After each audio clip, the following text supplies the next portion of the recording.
Well, hey everyone! Welcome back to another Vendal's Weekly Arcade Quest Tutorials. I am again sorry for how late this one got out. I'm not going to offer explanation just because basically I know I screwed up. I had time, but other things happened and things got busy, and here we are. But part of that reason was because I was a little disappointed with the fact that this quest was a rerun and was debating whether I should even make a video for it or not.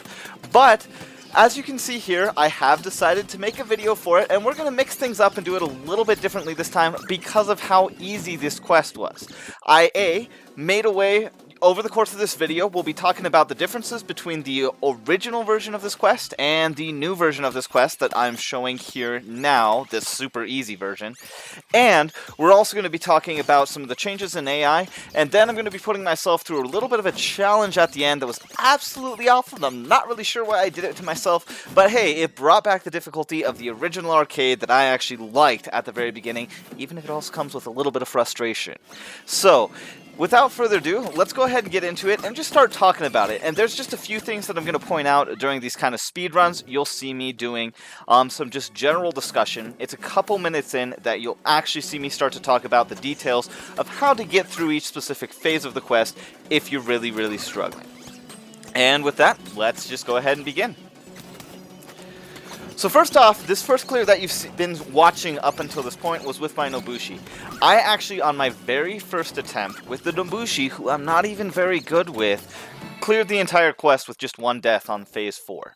I didn't show that one death just because I wanted to keep the video short, but seriously, made it all the way through the thing, single death, phase 4. It was very easy. They give you a bunch of uninterruptible stance, they give you a bunch of revenge, they give you a bunch of other methods of gaining health that makes it really simple to just haul your way through it. And then, I was just like, wow, that took me like 5 minutes. Okay, so let's pick up another hero and do it again. So I picked up my Aramusha, cleared the whole thing without any deaths. I had a couple deaths on my Berzerker, which is the final speedrun that you'll see play out here.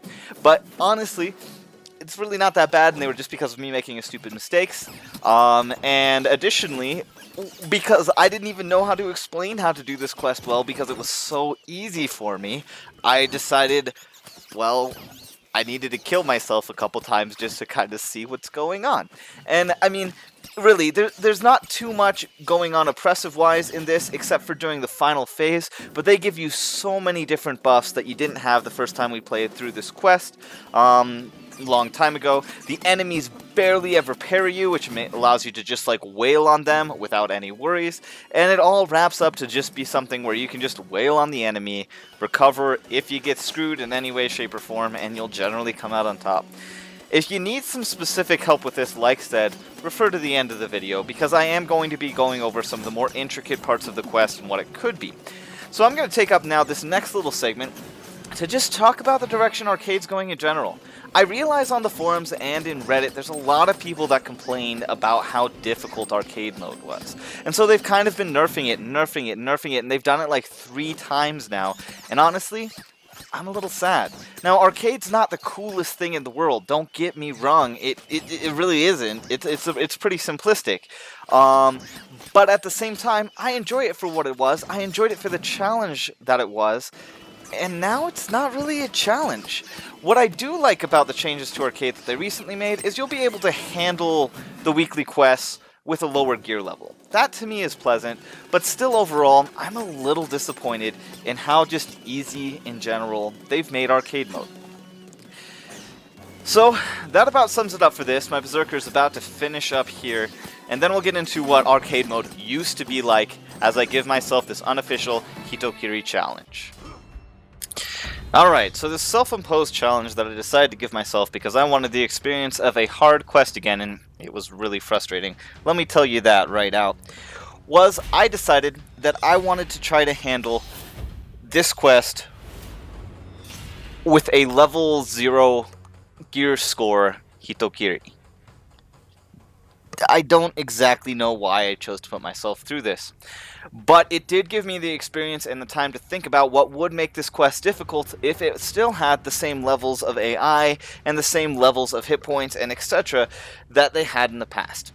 Also note some of the modifiers changed. For Phase 1 in particular, last time in the original version of the quest, only one of the 2 Berzerkers had health steal, and only one of the 2 Berzerkers had a damage buff, making it just a little bit different.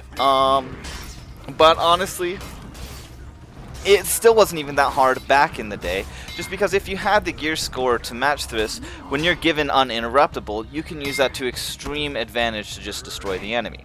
What made this particular challenge hard was the fact that the enemy was doing so much damage to me. I would die in literally 2 hits from the Raider, or 3 hits from the Berzerkers, sometimes 2 depending on what they were, which meant I had to be very careful. Couldn't trade the way a Hitokiri usually trades. So let's talk about the strategy that I used to get through this. First off, you do have revenge, as always, because you're fighting multiple enemies. Making use of that revenge is definitely going to allow you to turn things around, as I do extremely quickly right there. The other thing was, because I know I need to utilize revenge, I focused on spreading my damage among all the enemies, especially because of how low my damage was, because once I was no longer able to gain revenge, I knew I was going to struggle against whatever enemy remained.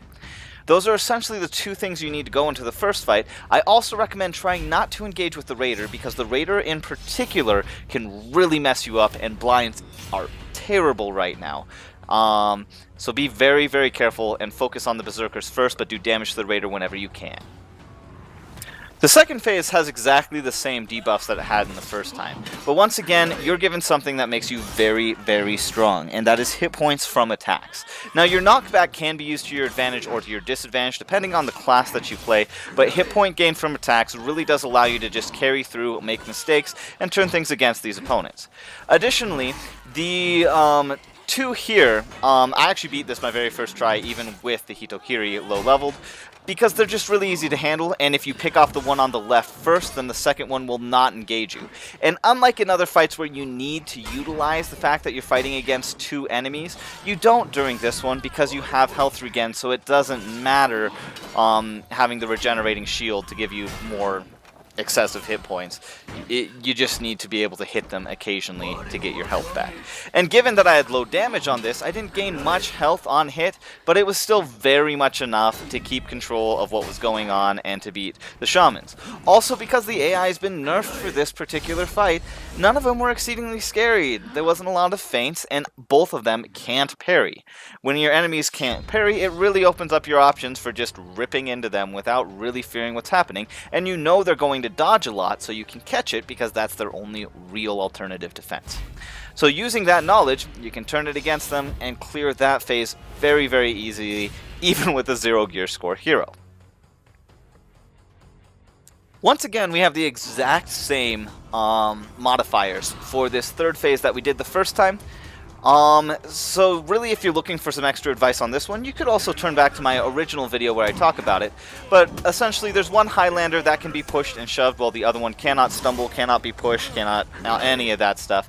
So push the first one into it. You have uninterruptible once again, and a regenerating shield. So tank a hit and throw him into the spikes. It's the easiest way to clear one. And then just finish off the second one however you see fit.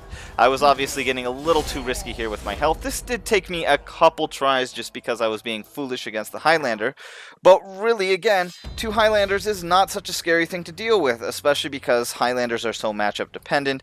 If you play a hero with good dodge attacks, you're going to have a very easy time clearing that second Highlander, even if you're doing way less damage and taking way more damage than you should.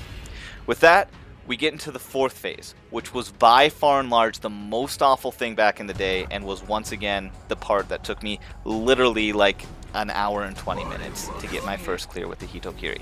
This was awful. Let's talk about what makes this so tough. First off, you've got a Warlord that blinds on hit. Now, the Warlord that blinds on hit, that doesn't sound terrible, but keep in mind, not being able to react or see what he doesn't have a ton of visual animation for some of his attacks, and his full block he can also use to counter you quite repeatedly if you're not being careful, making him really frustrating to deal with. Now, I fought him a lot of times. There was some times where I was using the kick mix-up to destroy him when he was out of stamina, but what I found was the most useful way as the Hitokiri was to just repeatedly do charged heavies from out of his range, because you were able to handle him that way. After that, you're going to have to deal with a Raider and a Valkyrie. I have tried to kill the Raider first because the Raider is by far and large the worst opponent to deal with, and the Valkyrie is just a hassle to try to deal with before the others are dead.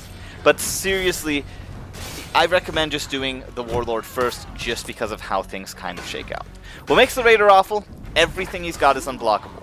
So because of that, you can't tell because of the indicators what's coming. You also can't just block the Valkyrie and then auto-block his hits. You have to parry the Valkyrie if you want to parry his hits, and both of them have enough bashes and grabs that you're going to have a really, really frustratingly hard time dealing with either of them in circumstance. So what you have to do is really try to parry everything. You're going to get killed a lot and get unlucky with it, but if you try to parry everything, you'll have that invulnerability parry period where if the Raider swings at you too, if you parry the Valkyrie, you'll do fine. Also, break off from the group and occasionally kill the minions to heal health. We have one of my absolutely favorite modifiers again in this one because it allows you to do that. And then finally you're left with the Valkyrie, who is a uninterruptible monster because of her bash mix-ups. But again, if you leave her to last, because of how AIs react to being uninterruptible, they kind of are stupid and you can finish them off.